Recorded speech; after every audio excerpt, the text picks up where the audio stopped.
What up, pedal heads? It's your main man, Eddie Monster here, back with another edition of Pedal TV News. That's right, this is episode 5, so welcome.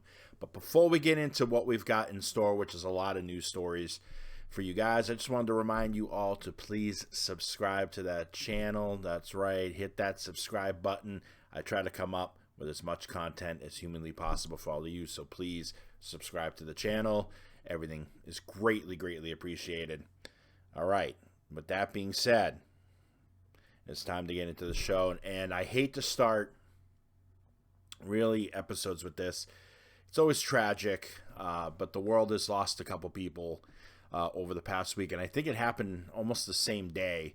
But nonetheless, the world lost synthwave revivalist and mastermind behind the group Gost. That's right, James Lollar has sadly passed away at the age of 46.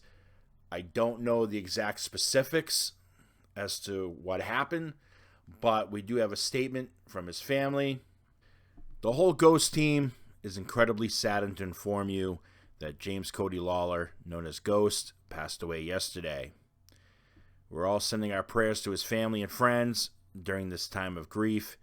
He'll be remembered as a wonderful human being and a tremendously talented artist. We kindly ask that everyone respect the privacy of his loved ones during these difficult times. He will be deeply missed by all. I had the honor of checking out some of his material, and it's phenomenal. I mean, if you love, groups like I can never say their name right. It's Perpetrator or Carpenter Brute. You're gonna love Gost. He is a little more on the metal edge side of what's going on there, but he's got some phenomenal music. So make sure you go and check that out. And I just wanted to send my condolences as well to his family and friends and anybody that loves Gost, including his fans. All right. Also, in sad news, the metal hardcore world lost a true great. That's right, Bo Lueders.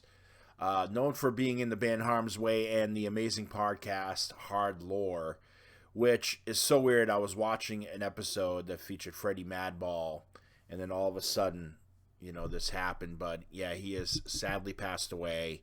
There's been a pouring of tributes from various people around the hardcore world, one including AEW wrestler and God's Hate frontman Brody King, who paid tribute to Bo. Bo was such a huge, influential person in the scene, so it's sad to see. But let's get to a statement released by his family. It is with heavy, broken hearts that we share that our beloved Bo has passed away. He'll be remembered for his unwavering empathy and compassion for his friends and family, and his magnetic, inimitable presence on and off the stage. We kindly ask for grace and privacy as we navigate this extremely difficult time. For those struggling with depression or urges to self-harm, help is always available. We're not in this alone. Suicide and Crisis Lifeline 988. That is definitely one thing I want to remind everybody. If you are feeling any sort of way, just reach out. If you need any inspiration, watch Evan Seinfeld. He's been on this big kick of being like, hey, I get it. We're men. We were raised to internalize everything and keep everything within, but it's good to reach out. So if you do feel any way, please reach out to anybody. Now we're going to get into the strange news here. So Ghost's Tobias Forge has apparently filed, I don't know if it's a lawsuit of sorts, but he's taken a 40-year-old woman to court. Apparently she's been harassing the front man, sending him messages, sending money requests, all sorts of things to try to get his attention. Apparently the last straw was she sent him a phone, and he was just like, all right, enough is enough. So he has contacted authorities. He doesn't want to ruin her life, but he just wants her to stop, and he wants her to stop from doing this to anybody else, is basically where he's coming from in this situation. But according to her, she's known Tobias for 16 years. They've had this relationship, and you can see mental health is a huge thing, man. And he just wants her to get the help that she rightfully needs. So that's what we're pulling for as well, is that maybe she gets the help. And then on to some crazy ass news going around. So former Turnstile guitarist Brady Ebert was arrested and charged with attempted second-degree murder, and I think it was first-degree assault charges, I believe, is what was brought on to him, for basically trying to run over Turnstile vocalist Brendan Yates' dad. That's right. Apparently, he was outside the home several occasions, yelling out obscenities, things of that nature, and then he literally, physically hit Brendan Yates' father with his car, causing severe trauma to his legs. And the craziest thing is he did this in front of his daughter and then his 3-year-old grandson. Brandon, I don't think was there for any of this. I'm not positive on this at all, but let's get to a statement anyways that's been released by the group.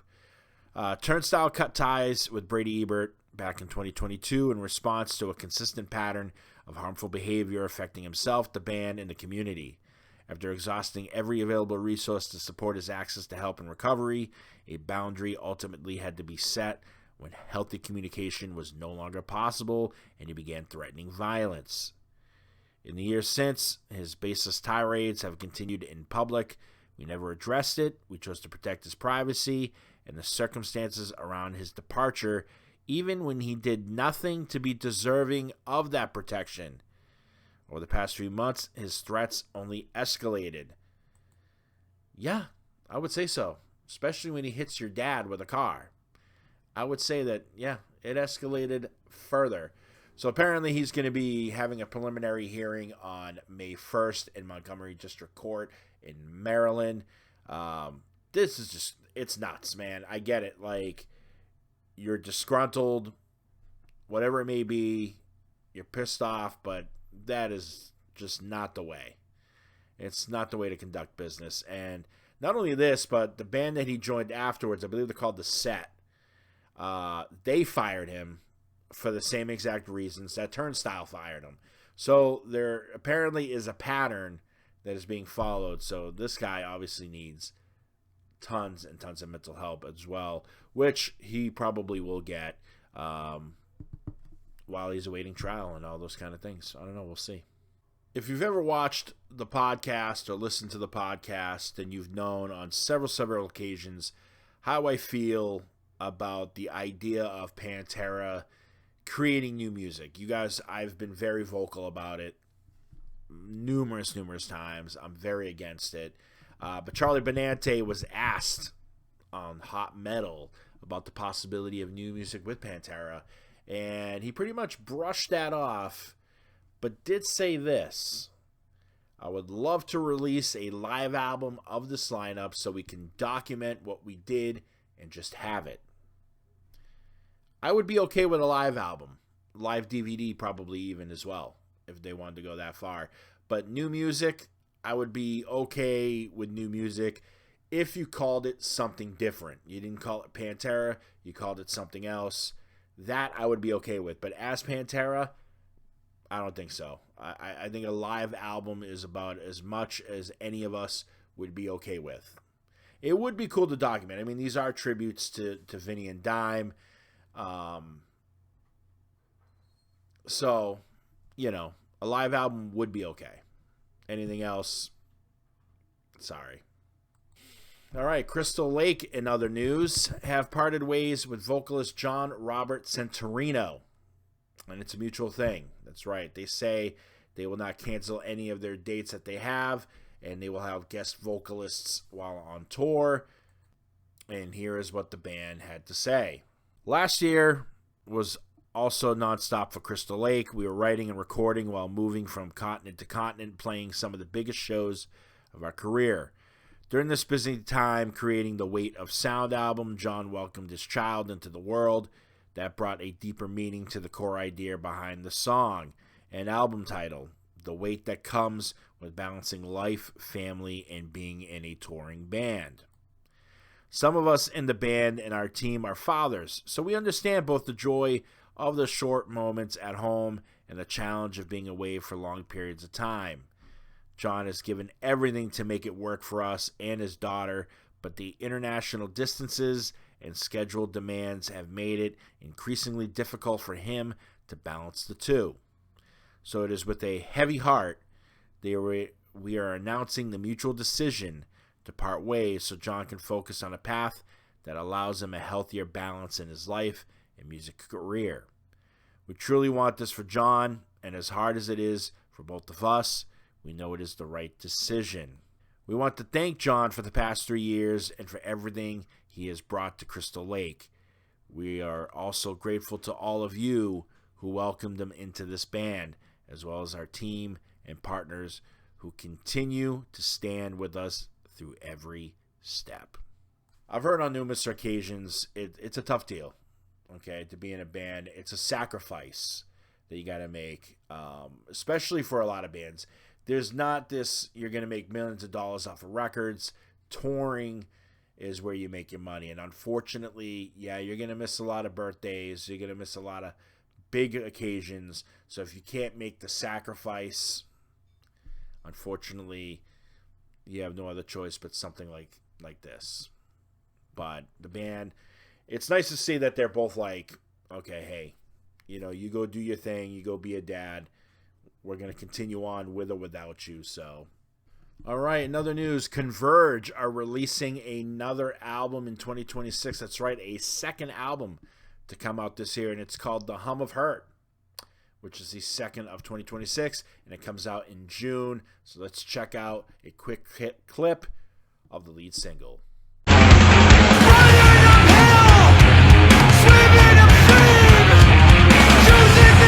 All right, Ingested have a new single out right now called Watch Your Fold, and it features Dying Fetus's John Gallagher. Let's check out a quick clip.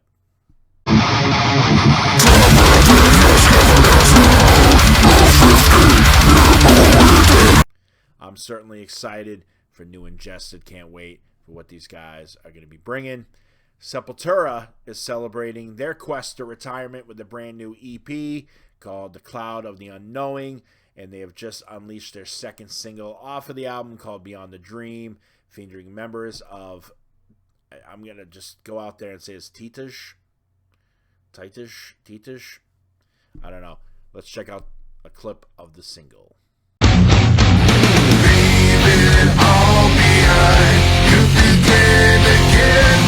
Just want to remind all of you that all these singles, make sure you go and you check them out on YouTube if you want to listen to the full music. I'm just here just to provide you a tiny little snippet of all of that, so make sure you go and you check out all these artists.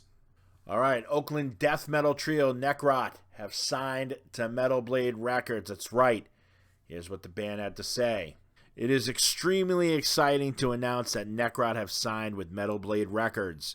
We've been a band for 15 years making death metal the way we want to, and Metal Blade has been here for almost 45 years supporting extreme metal bands from all over the world. We feel confident that this new chapter will be great for us, and we can't wait to show you what we've been working on for our next album. We're looking forward to seeing you guys on our upcoming tour, 30 dates across the U.S. and Canada, and of course, stay tuned for more announcements from Necrot and Metal Blade. That's right, the band is heading out on the road on the 2026 Decibel Magazine Tour alongside Cryptopsy, Fulci, and Blood Monolith, so make sure you go and you check that out. It starts April 23rd in Las Vegas, Nevada, and runs all the way to May 29th in Portland, Maine. Talk about overnight sensation. President would be that band that would greatly describe it.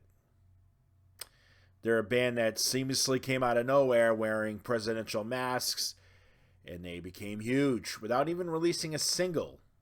Well, now that band is announcing their first ever North American tour with support from Cenobia and Showing Teeth. So make sure if you want to go see them live, you go and you get your tickets. The tour starts September 4th in Nashville, Tennessee, and it runs all the way to October 14th in Dallas, Texas.